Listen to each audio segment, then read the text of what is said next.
হুগলির গঙ্গা তীরবর্তী শহর শ্রীরামপুর। এই শহরের সঙ্গে জড়িয়ে রয়েছে ডেনিসদের উপনিবেশের ইতিহাস। একই সঙ্গে এই শহর কিন্তু আবার সাক্ষী রেখেছে প্রথম দেশীয় ভাষার মুদ্রণের জন্যও। ভারতের প্রথম দেশীয় ভাষায় মুদ্রণ এবং দেশের প্রথম সংবাদপত্র প্রকাশিত হয়েছিল শ্রীরামপুর শহরের ব্যাপটিস্ট মিশনারি থেকে, এবং সেই মুদ্রণ সম্ভব হয়েছিল কার্যত শহরেরই এক মানুষের জন্য, যিনি তৈরি করেছিলেন প্রথম বাংলার ছাপার হরফ। শুধু তাই নয়, ভারতীয় মুদ্রণের জনকও তাকে বলা চলে, কারণ তিনি শুধুমাত্র ভারতীয় বাংলা ভাষায় নয়, বরঞ্চ দেশীয় মোট 40টি ভাষা এবং 14টি আন্তর্জাতিক ভাষার ছাপার হরফ তৈরি করেছেন নিজের হাতেন। ইনি আর কেউ নন, ইনি হলেন পঞ্চানন কর্মকার। নমস্কার, আমি রাহি। বাংলার গল্প বাংলায় গল্পতে আজ আমরা আপনাদেরকে এমন এক ব্যক্তির গল্প শোনাবো যিনি হলেন ভারতীয় মুদ্রণের জনক। স্বয়ং ঈশ্বরচন্দ্র বিদ্যাসাগর তার বাড়িতে বসে বাংলার হরফ কেমন দেখতে হবে তা তৈরি করে দিয়ে গিয়েছিলেন, তার জন্য ডায়াগ্রাম। পঞ্চানন কর্মকার ছিলেন বলেই তার কারণেই সম্ভব হয়েছে তৎকালীন ভারতবর্ষে ভারতীয় ভাষায় মুদ্রণ তৈরি করা। সময়টা তখন 1878 খ্রিস্টাব্দ। চার্লস উইলকিনসন তখন হুগলিতে ন্যাথলিয়েট ব্র্যাসি হ্যালহেডের লেখা a grammar of the Bengali language বইটি প্রকাশনের উদ্যোগ গ্রহণ করেছেন, কারণ ব্রিটিশ ভারতে বাণিজ্য করার জন্য বাংলা ভাষাটা জানা অত্যন্ত জরুরি হয়ে পড়েছিল ব্রিটিশারদের কাছে। তাই বিদেশিরা যাতে বাংলা ভাষা শিখতে পারে তার জন্য উদ্যোগী হয়েছিলেন চার্লস উইলকিনসন। সেই কাজের জন্য এগিয়ে এসেছিলেন পঞ্চানন কর্মকার। ধাতব শ্রেণীর মাথায় বাংলার উল্টানো হরফ তিনি তৈরি করেছিলেন, যার ফলে মুদ্রণ শিল্পে এসেছিল এক যুগান্তকারী পরিবর্তন।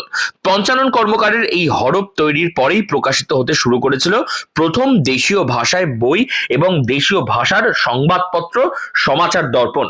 স্বয়ং ঈশ্বরচন্দ্র বিদ্যাসাগর তিনি নিজে পঞ্চানন কর্মকারের বাড়িতে বসে কিভাবে বাংলা হরফগুলিকে সাধারণীকরণ করা যায়, কিভাবে সহজে তা মানুষ পড়তে পারবে এরকম হরফের ডায়াগ্রাম তৈরি করে দিয়ে এসেছিলেন, এবং সেই ডায়াগ্রাম দেখেই একেবারে এই হরফ বানিয়েছিলেন পঞ্চানন কর্মকার। পঞ্চানন বাবু তৎকালীন সময়ের সমস্ত ব্যবহৃত যন্ত্রপাতি এবং হরফ তৈরির সামগ্রী আজও রয়েছে সযত্নে তার পরিবারের লোকজনদের কাছে। পঞ্চানন কর্মকারকে যখন উনি তখন খুবই অল্প বয়স, 18-19 বছর বয়সে যখন ওনাকে যখন ব্রিটিশরা ইন্ডিয়াতে আসে আর ইউরোপিয়ানরা বিভিন্ন রকমের কলোনাইজেশন তখন চলছিল, আর তখন অবভিয়াসলি কলকাতা আমাদের ক্যাপিটাল ছিল, আর তারপর শ্রীরামপুরের এই যে পুরো বেল্টটা এটা ট্রেডের জন্য খুব বেশি পপুলার ছিল, কারণ কি গঙ্গার ধারে, যেমন আপনারা জানেন অলরেডি। তো সেই অনুযায়ী এখানে প্রচুর লোকেরা এসে বাস করতো, প্রচুর ট্রেড হতো এই কান্ট্রিজের মধ্যে, ইউরোপ আর ইন্ডিয়ার মধ্যে। তখন লর্ড ওয়ারেন হেস্টিংস এটা সবাইকে বলেছিলেন যারা এখানে রুল করতে এসেছিল, যে বাংলা শেখাটা ওনাদের জন্য খুব জরুরি অ্যাজ আ গভর্নমেন্ট অথরিটি। তো সেখান থেকেই ওনারা এবার চেষ্টা করেন বাংলা টাইপ তৈরি করার। ওনারা নিজেরা বাংলা শিখতে চেয়েছিলেন, তাই একটা গ্রামার বুকের খুব প্রয়োজন ছিল। তার জন্যই পঞ্চানন কর্মকার এবং ওনার ভাইকে খুঁজে পাওয়ার পর থেকে যখন ওনারা চেষ্টা করলেন, ওনারা নিজেরা চেষ্টা করেছিলেন ব্রিটিশরা, যে ওনারা বাংলা টাইপটা ওখানে নিয়ে গিয়েই তৈরি করবেন, কিন্তু না পারাতে, কারণ কি বাংলার এই যে হরফগুলো এত বেশি সূক্ষ্ম, ওনারা পারেননি। তাই তারপর সেটা পঞ্চানন কর্মকার এবং ওনার ভাই খুবই একটা ইয়াং এজে করে দেওয়ার পর ওনারা সবাই খুবই সারপ্রাইজ ছিলেন। তারপরে সেখান থেকেই পঞ্চানন কর্মকারকে শ্রীরামপুরে নিয়ে আসা হয়, সেখান থেকে কলকাতা নিয়ে যাওয়া হয়। বাকি ওই ডিসকভারির পর থেকে তারপর যেই বাংলা টাইপটা প্রথম হরফ যেটা তৈরি হয়, যেটা পঞ্চানন কর্মকার তৈরি করেন, ওনার জীবনের মোস্ট অফ হিজ লাইফ উনি বাংলায় হরফটাই তৈরি করেছিলেন। তারপর দেবনাগরী আরো কিছু কিছু হরফ ওনার আন্ডারেই তৈরি হয়। তারপর উনি অনেক লোককে স্কিল দিয়েছিলেন, যেমন কি নিজের ভাই গদাধর কর্মকার, নিজের জামাই মনোহর কর্মকার, যারা সবাই মিলে এখান থেকে এটা এশিয়ার প্রথম টাইপ ফাউন্ডারি, আর এখান থেকে প্রায় 40টা ভাষার হরফ তৈরি হয়েছে। শ্রীরামপুরের ঠিক যে জায়গায় পঞ্চানন কর্মকার প্রেস ছিল, আজ সেখানে এক বহুতল আবাসন হয়েছে। তবে তার বর্তমান প্রজন্মরা এখনো বহন করে আসছেন তাদের সেই সমস্ত স্মৃতিগুলি। শুধু পঞ্চানন কর্মকারের এই কাজ তার একার নয়, বরং এ হলো গোটা সমগ্র ভারতবাসীর। কারণ পঞ্চানন কর্মকার সেই ব্যক্তি যার কারণে ভারতীয় যে কোনো ভাষার মুদ্রণ মুদ্রণ শিল্প এগিয়ে আসতে পেরেছিল। পঞ্চানন কর্মকার এই বিষয়ে তিনি শুধু নিজের মধ্যে রাখেননি, তিনি প্রশিক্ষণ দিয়েছিলেন আরো এরকম অনেক মানুষদের, যারা তৎকালীন সময়ে তারা তৈরি করেছিলেন অধর টাইপোগ্রাফি, যেখান থেকে ছাপা হতো সমস্ত বাংলা হরফ, অর্থাৎ সেখানে তৈরি করা হতো বাংলার এই হরফগুলিকে। শুধু বাংলা নয়, দেশীয় এবং আন্তর্জাতিক মিলিয়ে মোট 40টি ভাষার হরফ তৈরি করে দিয়েছিলেন পঞ্চানন কর্মকার।